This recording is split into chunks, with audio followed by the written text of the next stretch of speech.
Mapambano kwenye upande wa ligi kuu Tanzania bara yanaendelea kama kawaida, ambapo tunafahamu kwa upande wa klabu ya Dar es Salaam Africans wenyewe pia wameondoka na ushindi hapo jana mbele ya Coastal Union, lakini pia kwa siku ya hii leo ni kwa upande wa klabu ya Simba kuweza kudhihirisha kwamba na wenyewe pia wanahitaji kuendelea kupambania ubingwa wa ligi kuu Tanzania bara, huko akiwa nafahamu wako nyuma kwa alama 8, maana kwamba ili kupunguza hilo gap ni lazima waweze kuibuka na ushindi kwenye mechi dhidi ya Tanzania Prisons. Na hivyo tayari kwa upande wa mwalimu Steve Becker ameshaandaa kikosi chake ambacho anaamini kwamba kitakwenda kupambana vilivyo na kupambania alama 3 mbele ya Tanzania Prisons. Lakini pia kabla sijakwenda kuangazia hapa kikosi, nikukumbushe tu kwamba hii hapa ni Swahili Media. Kama bado hujaweza kusubscribe, basi nikuombe subscribe ili tuwe pamoja siku zote. Mimi naitwa Chicharito. Karibu tuweze kuangazia kikosi cha Simba dhidi ya Tanzania Prisons.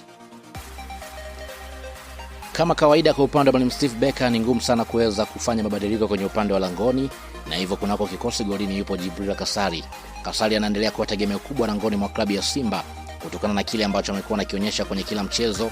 Ni golikipa ambaye anaonyesha ujasiri mkubwa, lakini pia ni golikipa ambaye amekuwa na mawasiliano mazuri na ulinzi wake, yani mabeki ambao wamekuwa wakimsimamia. Hivyo kwa upande wa mwalimu atakuwa akimhitaji Jibril kuwa kiongozi zaidi, hasa kwenye eneo la kulinda zaidi pale ambapo Simba inashambuliwa. Lakini pia kwenye upande wa beki ya pembeni kulia yupo Shomari Kapombe. Kwa upande wa Kapombe tunafahamu mara zote amekuwa anaonekana kwenye kikosi cha kwanza. Hii ni kutokana pia ni nahodha, lakini pia ni mchezaji ambaye amekuwa akionyesha ubora wa hali ya juu ndani ya kikosi cha Simba.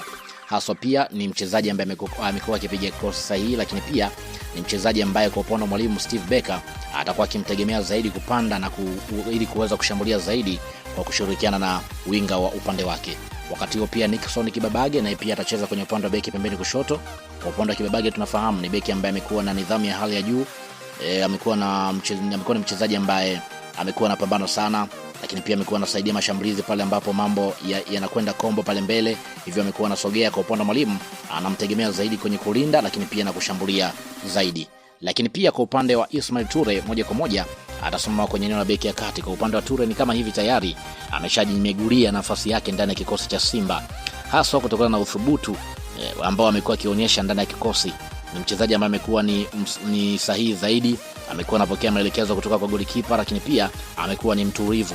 Kwenye eneo hilo hatasaidiana peke yake, atasaidiana na General Rashid Diraki. Huyu ndiye beki ambaye amekuwa, naweza nikasema kwamba amekuwa na msimu mzuri ndani ya msimu huu. Ni kiongozi kwenye eneo la safi ya ulinzi, uzoefu, utulivu wa hali ya juu, amekuwa na usahihi wa kupiga tackling, lakini pia atakuwa kiongoza safi ya nyuma kwa ajili ya kusaidia zaidi kuanzisha mashambulizi kwa pasi ndefu. Lakini pia kiungo wa chini atacheza ni kiungo mmoja ambaye ni Yusuf Kagoma. Kwa upande wa Kagoma tunafahamu ni kiungo ambaye amekuwa akifanya kazi kubwa ya ulinzi, hasa pia kwenye upande wa kupora mipira, kukimbia sana.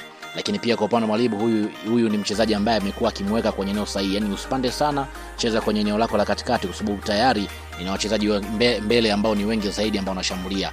Lakini pia Neo Maema atacheza kama kiungo wakati mchezeshaji, ambapo tunafahamu tangu ameingia kwenye kikosi Simba imekuwa na uwezo mzuri wa kumiliki mpira, hasa pia kutokana na ubunifu mkubwa ambao amekuwa akiufanya hasa kwenye upande wa kuunganisha timu. Lakini pia kwa upande wa mwalimu atakuwa akimhitaji zaidi kusukuma timu mbele kwa ajili ya kuunganisha safu ya kati na ushambuliaji. Lakini pia Kratos Chota Chama atasimama kwenye eneo la kiungo mshambuliaji. Huyu ndiye moyo wa timu kwa sasa hivi, hasa kutokana na vile ambavyo amekuwa anacheza. Kwa mechi za hivi karibuni tunaona namna ambavyo amebadilika kweli, pasi zake, ubunifu wa kufunga. Kwa upande wa mwalimu huyu ndiye ambaye anamtazama zaidi kama playmaker wa timu kutokana na kile ambacho amekuwa anakifanya. Hivyo mbele watakuwepo wachezaji watatu kulingana na aina mfumo ambao mwalimu anautumia.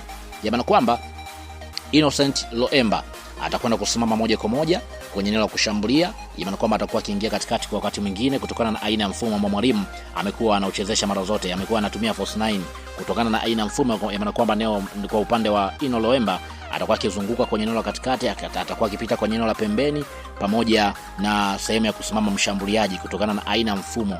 Lakini pia Liba Segeye atakwenda kusimama moja kwa moja kwenye upande wa pembeni kulia.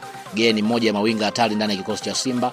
Kasi yake, amekuwa na uwezo mzuri wa kupenya ulinzi, atakuwa akitumika zaidi kuvuruga safu ya ulinzi wa Tanzania Prisons kupitia upande wa kulia. Elim Panzu ndiye ambaye atasimama kama false 9 kwenye mchezo huu. Mara zote amekuwa akitumika hivyo, lakini kwa sasa amekuwa na uwezo wa kupiga pasi, amekuwa na uwezo wa kufunga. Hii ni kutokana na vile ambavyo amekuwa anacheza. Kwa upande wa mwalimu Steve Becker atakuwa akibadilika kutokana na maeneo tofauti kwa ajili ya kutafuta nafasi. Ndivyo ambavyo atakuwa anamhitaji Elim Panzu acheze